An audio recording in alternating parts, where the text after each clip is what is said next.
అందరికీ జై శ్రీరామ్.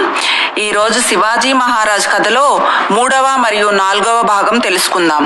మీరు ముందు భాగాలను వింటేనే కథ అర్థమవుతుంది కనుక ముందు భాగాలను వీడియో లింక్స్ డిస్క్రిప్షన్లో పెట్టాము, అది విని ఈ భాగం వినండి. 3వ భాగమైన జీజాబాయి పూజ ఫలించిన క్షణం గురించి తెలుసుకుందాం. విదేశీ మూకల క్రౌర్యంతో పొంగిపోతున్న భారత భూమిని, ముస్లింల రాక్షసత్వం వల్ల పీడించబడుతున్న హిందువులను, గోవులను, అణగారిపోతున్న భారతీయ సంస్కృతిని రక్షించే పుత్రుడు కావాలని జీజాబాయి గాఢంగా కాంక్షించింది. సాధారణ గర్భిణీ స్త్రీలకు వలె ఆమెకు సుఖశయ్యపైన, సుగంధ ద్రవ్యాలపైన, విహారాలపైన, తినుబండారాలపైన మనసు కలిగేది కాదు. ఆమెకు పర్వత దుర్గాలను అధిరోహించాలని కోరిక కలుగుతుండేది. కవచం ధరించి, చేతుల్లో బల్లెం, ఖడ్గం పుచ్చుకొని యుద్ధరంగానికి వెళ్లాలనిపిస్తుండేది. ఛత్ర చామారాలతో సహా సువర్ణ సింహాసనంపై కూర్చోవాలని కోరిక పుడుతూ ఉండేది.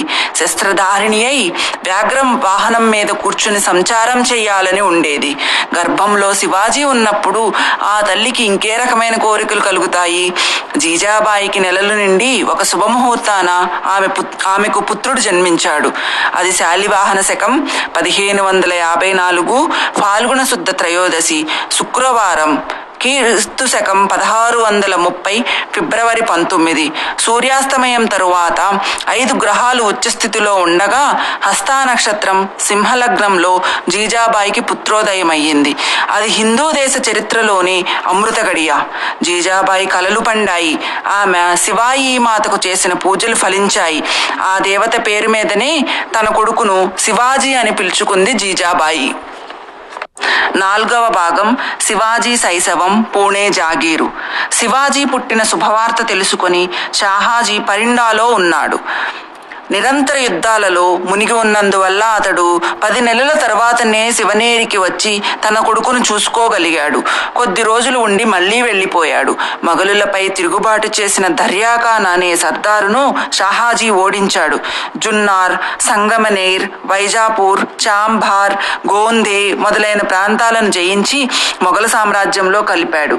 1632లో అహ్మద్ నగర్ సుల్తాన్ బుర్హాన్ నిజాం షాను అతడి వజీరు ఫతే ఖాన్ హత్య చేసి పసివాడైన అతడి కొడుకును కీలుబొమ్మగా గద్దెపై కూర్చోబెట్టాడు.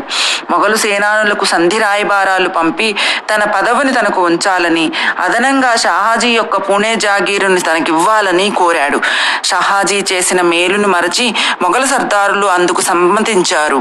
1633లో మొఘలు సైన్యం దౌలతాబాదును ఆక్రమించుకోవడంలో అహ్మద్ నగర్ రాజ్యం మొక్కలయ్యింది. షాహాజీ తన పూణే జాగీరును మళ్లీ స్వాధీనం చేసుకున్నారు. 1636లో మొఘల్ పాదుషా షాజహాన్ స్వయంగా వచ్చి పెద్ద సైన్యాన్ని 3 భాగాలు చేసి 3 దిక్కుల నుంచి షాహాజీపై దాడి జరిపాడు. 4 నెలలు ఆ దాడిని నిలువరించిన షాహాజీ బీజాపూర్ నుంచి సహాయం ఆగిపోవడం వల్ల ఓటమిని అంగీకరించి సంధి చేసుకొని బాల సుల్తానును 7 కోటలకు మొఘలు సర్దారులకు అప్పగించాడు. మొఘలులకు అప్పగించిన కోటలలో శివనేరి కూడా ఉంది. అందుచేత అక్కడ నుంచి జీజాబాయిని, శివాజీని పూణే జాగీరుకు రప్పించాడు. ఇప్పుడు నేను 3 ప్రశ్నలు అడుగుతాను. వాటికి సమాధానాలను మీరు కామెంట్స్లో పెట్టండి. 1వ ప్రశ్న, శివాజీ ఎప్పుడు జన్మించారు? 2వ ప్రశ్న, ఏ దేవత పేరు మీద శివాజీ పేరు పెట్టారు? 3వ ప్రశ్న, ఎందుకు జీజాబాయిని, శివాజీని పూణే జాగీరుకు రప్పించవలసి వచ్చింది?